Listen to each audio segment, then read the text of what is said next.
Subscribe कीजिए दोस्तों हमारे चैनल को। नोटिफिकेशन पाने के लिए बेल आइकन को प्रेस कीजिए। गुड मॉर्निंग बच्चों। ये हमारी पुस्तक का तीसरा अंश है। पहले दो अंशों को हम पढ़ चुके थे। पहला वाला जो अंश हमने पढ़ा था उसमें बताया गया था कि राधिका और श्री कृष्ण भगवान की प्रथम मुलाकात या जो भेंट होती है वो किस प्रकार से होती है, जान पहचान किस प्रकार से होती है। ये पहला वाला पद्यांश हमने पढ़ लिया था। दूसरे वाले में पढ़ा था श्री कृष्ण और गोपियों, उद्धव जी और गोपियों के संवाद के बारे में। अब तीसरा जो आया है उसमें गोपिकाएं और श्री कृष्ण भगवान का जो प्रेम है, और श्री कृष्ण भगवान जाकर के जब मथुरा बस जाते हैं तो उस समय गोपियों द्वारा उलाहना दी जाती है कि श्री कृष्ण भगवान के पास हमने कई पत्र भेजे, प्रेम पत्र हमने भेजे, लेकिन लौटकर उसका जवाब नहीं आया। समझ रहे हो आप? इस पंक्तियों में बताया गया है, पंक्तियों में बताया गया है कि हम गोपियां कहती है कि हमने कई पत्र श्री कृष्ण के लिए भिजवाए हैं ताकि वो प्रेम संदेश पढ़ करके आए, लेकिन उन्होंने हमारे पत्रों पर ध्यान नहीं दिया। तो उसी के ऊपर पूरा ये स्टेंजा है, पूरा ये पद्यांश है, इसको हम पढ़ लेते हैं। सबसे पहले हमें करना होता है इसका सप्रसंग। देखो 6 नंबर का आता है ये सप्रसंग, फिर होता है व्याख्या, और फिर उसके बाद में होती है इसका जो अंतिम चरण होता है वो होता है विशेषता। अगर कठिन शब्दार्थ हो तो कठिन शब्दार्थ भी लिख देते हैं अपन, उसका भी कोई दिक्कत नहीं है। ये तो कठिन शब्दार्थ, विशेष, व्याख्या, सप्रसंग, इन चीजों को ध्यान रखें। सप्रसंग में प्रस्तुत पद्यांश हमारे पाठ्य पुस्तक से स्थिति से लिया गया है। फिर उसके बाद में कवि का नाम आ जाएगा, सूरदास के करकमलों द्वारा इसे रचा गया है। थोड़ा सा सार आ जाएगा कि गोपियों द्वारा भेजे गए पत्रों का इसमें वर्णन है। विशेष में अलंकार आ जाएगा, भाषा इसकी ब्रज भाषा ही है। कठिन शब्द में अगर कोई शब्द ऐसा आ जाता है, बहुरी, जैसे कि एक शब्द आया है बहुरी यानी लौट कर, तो कठिन शब्दार्थ है, इसे भी आप लिख दें।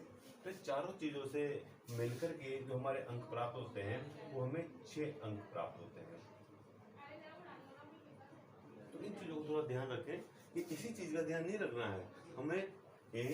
काउंटिंग से 2, 3 और 4, इन चीजों का ध्यान रखना है कि सप्रसंग क्या है, व्याख्या क्या है, विशेष क्या है और कठिन शब्दार्थ क्या है। उसके बाद में ये जो वर्णन होगा, सबसे पहले तो सप्रसंग लिया जाएगा।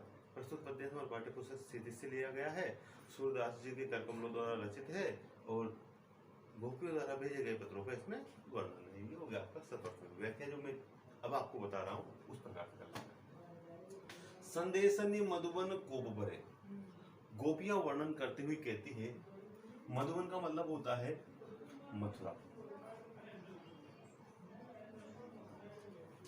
गोपियां वर्णन करते हुए कहती है कि हमारे द्वारा भेजे गए संदेश इतने ज्यादा मात्रा में हैं कि मथुरा के कुएं भी उन संदेशों से भर गए होंगे।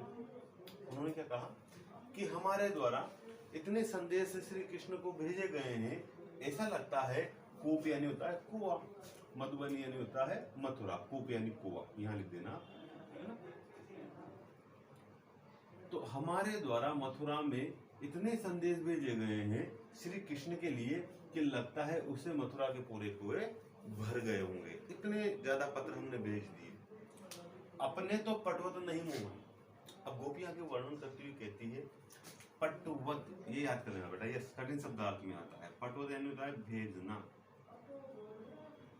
ये पटवत।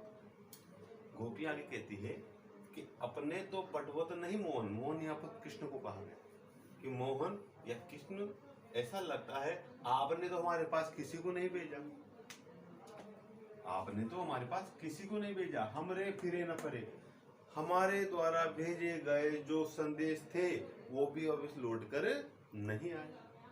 फिर देखना, गोपियां वर्णन करते हुए कहती है कि हमारे द्वारा पत्र श्री कृष्ण को भेजे गए हैं, ऐसा लगता है मथुरा के पूरे कुएं उन पत्रों से भर गए होंगे, लेकिन मोहन का मतलब है कृष्ण। कृष्ण आपने तो हमारे पास ऐसा कुछ भी नहीं भेजा, अपने तो पटवत नहीं मोहन, पटवत नहीं भेजना, आपने तो कभी हमें कुछ भी नहीं भेजा।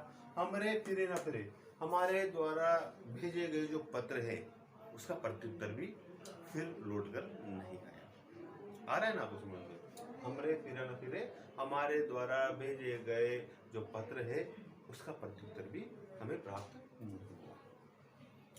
जीते पथिक पटय मधुबन को, पथिक का मतलब होता है बेटा राहगीर, इसका मतलब होता है राहगीर। पटय का मतलब होता है भेजना, पटय भेजना।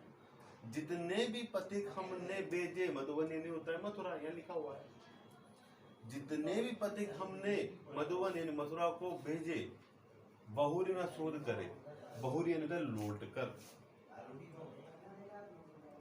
वो लौट कर वापिस नहीं आए। शोध करे, लौट कर वापिस न आना, बहुरी शोध न करे, पूरा पूरा का मतलब होता है वो वापिस लौट कर नहीं आए। देखना, जितने भी पथिक मधुबन होता है मथुरा, जितने भी पथिक मथुरा को हमने भेजे वापिस लौट करके वो नहीं आए।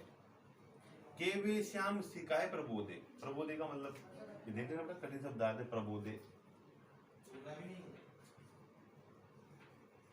प्रबोधे का मतलब होता है वश में करना, वश में करना, ठीक है। प्रबोधे का मतलब होता है वश में करना। ऐसा लगता है कि जिन पथिकों को हमने भेजा था, श्याम सिकाए, श्री कृष्ण ने उनको सिखा दिया है, प्रबोधे और अपने वश में कर लिया है। वश में कर लेना, जहां तक आपको शब्दार्थ नहीं आएंगे आप पूरे नहीं कर पाओगे, उस स्टेज को पूरा नहीं कर पाओगे। ये आत्मा होती है, जैसे शरीर में आत्मा होती है ना, उसके आत्मा चले जाने के बाद शरीर का कोई अस्तित्व नहीं होता है। उसी प्रकार से पंक्तियों में अगर शब्दार्थ याद नहीं है तो कोई अस्तित्व नहीं बच जाता कि उस पंक्तियों का आप अर्थ निकालो। इस वजह से आप लोगों को कठिन शब्दार्थ याद कर लेंगे। क्या कहा उन गोपियों ने कि ऐसा लगता है श्री कृष्ण ने सिखा लिया है, सिखा दिया है उन पथिकों को, तभी तो वो लौट के नहीं आए। प्रबोधे, उनको वश में भी कर लिया है। कैसे देखोगे आप, कवि ने वर्णन करते हुए कहा है कि गोपियां कह रही है कि श्री कृष्ण ने उनको सिखा बना लिया है और अपने वश में कर लिया है, या फिर के कहूं बीच मरे, शायद वो कहीं रास्ते में बीच में ही मर गए होंगे, मरने मृत्यु आ गई होगी। गोपियों का कहना कागद करे मेघ, अब वो थोड़ी कल्पना कर रही है कि जो पत्र हमने भेजे थे पथिकों के सहारे, पथिक लौट कर वापस आए नहीं हैं, तो कोई ना कोई कारण रहा होगा कि वो लौट के क्यों नहीं आए। पहला कारण तो ये किया, उन्होंने बताया कि श्री कृष्ण ने कहा कि शायद श्री कृष्ण ने कहीं उनको वश में तो नहीं कर लिया। दूसरा कारण उन्होंने बताया या फिर ऐसा हो सकता है मार्ग में कहीं मर गए होंगे। या तीसरा कारण उन्होंने बताया कागज गरे मेघ, मेघ पानी से भरे होंगे और तो पानी बरसा होगा तो कागज गले, जिस पत्र को वो लिखना चाह रहे हो वो कागज गल ही गया होगा। तो आप याद रखना, आगे वर्णन करते हुए उन्होंने कहा है या ऐसा हो सकता है कि जिस पत्र में वो लिखना चाह रहे थे वो कागज ही बादलों के बरसने से गल गया होगा। मसी खूटी, खूटी का मतलब खत्म हो जाना।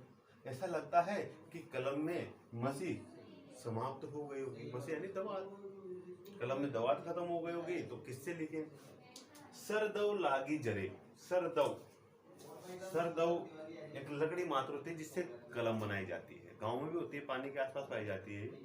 सरदव का मतलब होता है सरकंडे का, सरकंडे की लकड़ी, सरकंडे की जो लकड़ी है लागी जरे, ऐसा लगता है उसमें आग लग गई होगी। दव यानी होता है जंगल, सर यानी सरकंडे के जंगल, सरकंडे के जंगल में आग लग गई होगी। क्योंकि अगर मान लो सरकंडी एक लकड़ी होती है जिससे कलम बनाई जाती है, अगर उसके जंगलों में आग लग जाएगी तो फिर कलम बनाना नामुमकिन हो जाएगा।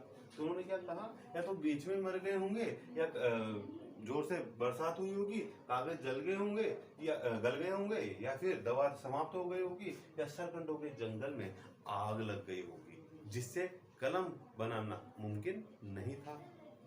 आगे सेवक सुर लिखन को अंधो, सूरदास जी ने वर्णन करते हुए कहा कि मैं सूरदास हूँ। अब आगे सूरदास जी स्वयं वर्णन कर रहे हैं, मैं सूरदास हूँ लेकिन मैं कृष्ण का सेवक हूँ, लेकिन मैं लिख इस वजह से नहीं सकता क्योंकि मैं आंखों का अंधा हूँ।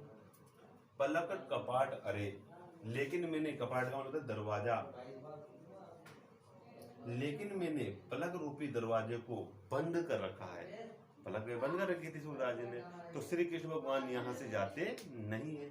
क्या कहा उन्होंने कि सेवक सुर लिखन को आंदो। सूरदास जी वर्णन करते हुए कहते हैं कि मैं तो सेवक हूँ, मैं लिख के से सकता हूँ क्योंकि मैं आंधा हूँ, लेकिन मैंने अपने पलक रूपी दरवाजे के अंदर जो बंद कर रखे हैं श्री कृष्ण भगवान की मूर्ति उसमें विद्यमान है, अर्थात श्री कृष्ण मेरे से दूर नहीं है। ये था पूरा। एक एक चीजों को, वीडियो को आगे पीछे करके एक एक चीजों को आप देखें, एक एक शब्दार्थ को आप देखें, आपको पूरी चीजें समझ में